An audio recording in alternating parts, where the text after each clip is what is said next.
O Brasil é coroado campeão mundial pela 5ª vez. Um feito histórico. Um time lendário. Ronaldo, o fenômeno. Ronaldinho, o mágico. Cafu, o capitão incansável que levantou a taça com o coração na mão. Mas, no meio de todas essas estrelas, havia um jogador diferente. Um cara que quase não sorria, que quase não falava, mas que, quando a bola encostava nos seus pés, o mundo parava. O futebol dele era silêncio, era arte. E naquela Copa do Mundo, ele foi o elo invisível, a engrenagem essencial, que conduziu o Brasil ao tão sonhado pentacampeonato. Mas aí vem a pergunta que não quer calar. Por que quase ninguém fala sobre ele? Por que a mídia o esqueceu? Como é que um dos maiores gênios da história do futebol acabou quase apagado da memória coletiva? Se você é fã de futebol raiz, já deixa o like aqui embaixo, porque essa história vai mexer com você. Essa não é só a história de um título mundial, é a história de um gênio, um mestre do jogo que nunca precisou de holofotes para ser gigante. Um jogador que mudou a história de uma nação dentro das 4 linhas. Essa é a história de Rivaldo, a lenda esquecida.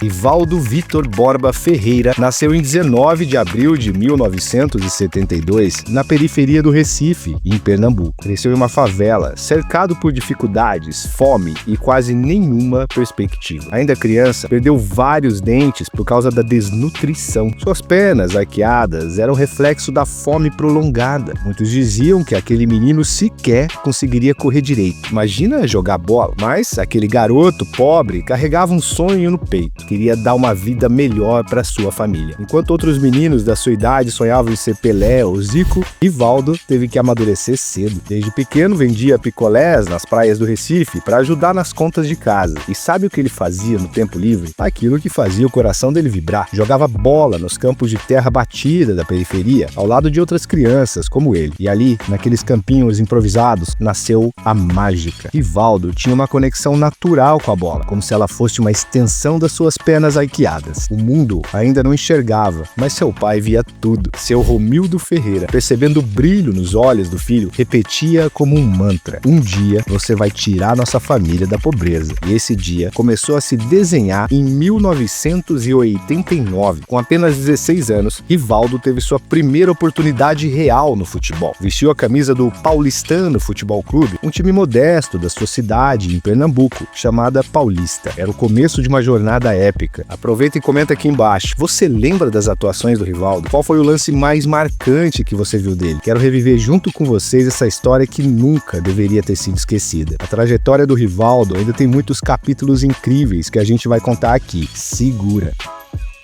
Mesmo que jogar por um clube finalmente fosse a realização de um sonho para aquele garoto, os técnicos do Paulistano, veja só, não acreditavam muito no seu futuro. Achavam que Rivaldo era fraco demais fisicamente para ser jogador. Mas naquele ano ele provou que todos estavam errados. Com a bola nos pés, aquele garoto magrelo se transformava. Justo quando estava prestes a assinar seu primeiro contrato profissional, a tragédia bateu a porta. O que era um sonho virou um pesadelo. Seu pai, o homem que mais acreditava nele, morreu em um acidente de carro. O mundo desabou. Pensei em desistir do futebol, não conseguia nem tocar na bola de novo, disse ele. Rivaldo se afastou, sumiu. Foram meses em silêncio até que, em um momento comovente, sua mãe chegou chorando e disse: filho, você tem que realizar o sonho do seu pai. Se esse vídeo já te emocionou até aqui, compartilha com alguém que precisa conhecer essa história.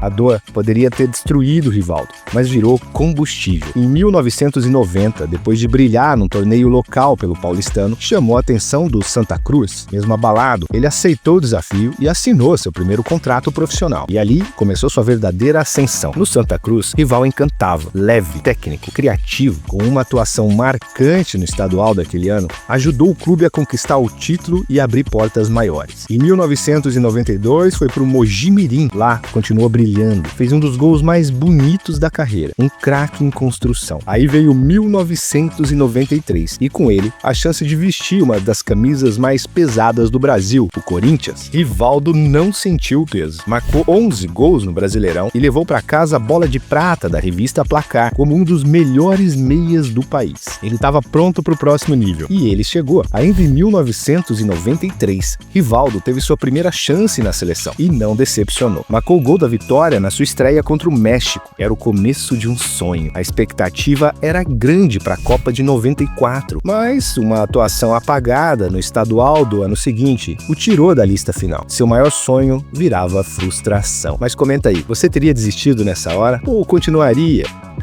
Rivaldo escolheu continuar. Depois da passagem curta, mas marcante pelo Corinthians, ele seguiu em frente e assinou com outro gigante do futebol brasileiro, o Palmeiras. E foi no Verdão que Rivaldo floresceu de verdade. De promessa, virou realidade. Desde a chegada, já mostrava que era diferente, inteligente, técnico, imprevisível. Um meia que pensava como atacante, um atacante que jogava como maestro. Em 1994, foi o segundo maior artilheiro do Brasileirão, com 14 gols, e foi peça essencial no título do Palmeiras. 2 anos depois, em 1996, ele estava em outro patamar. Foi o craque do Paulistão, marcou 18 gols e liderou o time em uma campanha mágica. Junto com Djalminha e Cafu, o time era um show. Rivaldo, o maestro. Aí o mundo começou a olhar para ele, claro. E em 1996, veio a convocação para os Jogos Olímpicos de Atlanta, o ouro olímpico, que o Brasil nunca tinha conquistado. Parecia perto. A seleção tinha Ronaldo, Bebeto, Roberto Carlos e Rivaldo. Parecia o ano da virada. Mas na semifinal contra a Nigéria, o Brasil vencia por 3-1 e de alguma forma tudo começou a desmoronar. A Nigéria, de Kanu e JJ Okocha, empatou nos minutos finais. E na prorrogação,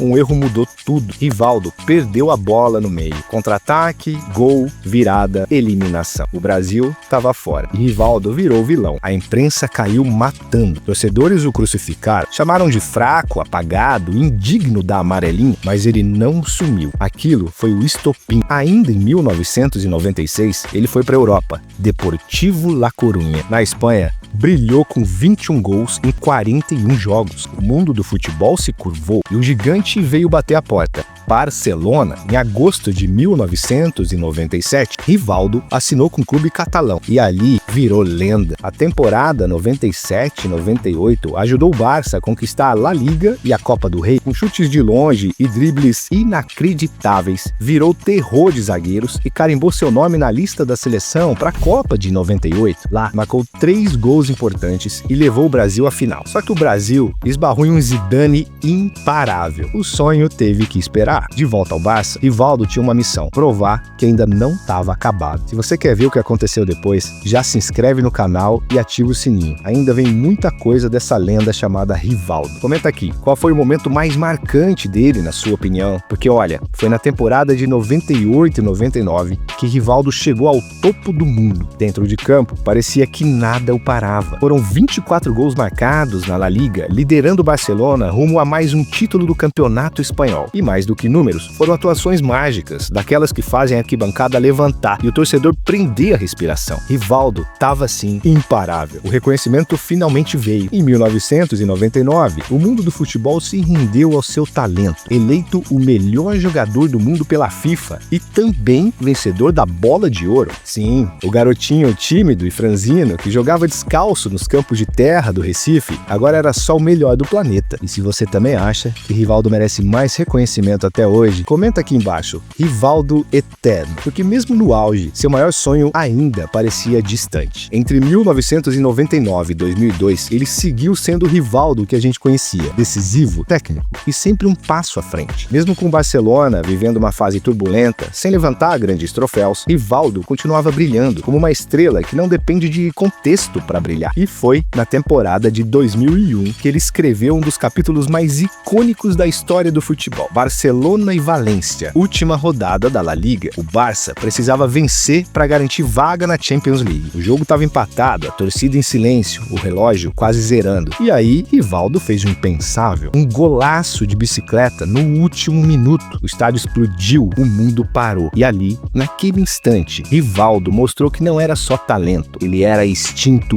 puro, era frieza, era alma. Você lembra desse gol? Sério, eu fico arrepiado só de imaginar. Enquanto isso, na seleção brasileira, a situação era bem diferente. O time era instável, as trocas de técnico eram constantes e ninguém parecia ter segurança no esquema de jogo. A classificação para a Copa de 2002 foi sofrida, arrastada contestada, cheia de críticas. Quando Luiz Felipe Scolari assumiu o comando, a pressão só aumentou. Muitos jogadores foram questionados, muitos nomes caíram, mas um não saiu nem por um segundo do radar: Rivaldo. Ele não era o mais falante, não era o mais midiático, mas era o mais constante, silencioso, preciso, fatal. O cara que resolvia quando mais importava. E aí veio o Mundial da Coreia e Japão. O Brasil chegou desacreditado, cheio de incertezas, mas bastaram poucos minutos de bola rolando pro Rivaldo mostrar: ele estava pronto. 5 jogos seguidos, 5 gols. Uma sequência que calou críticas e reacendeu a esperança de um país. Então, afinal, a chance de reescrever a história. 4 anos depois da dor de 1998, Rivaldo teve sua redenção. Brasil campeão do mundo pela 5ª vez. Rivaldo foi fundamental, o maestro silencioso da conquista. E como sempre, sem exageros, sem saltos, apenas um sorriso discreto, sincero, porque Rivaldo foi, é e sempre será isso: silencioso, letal, imortal.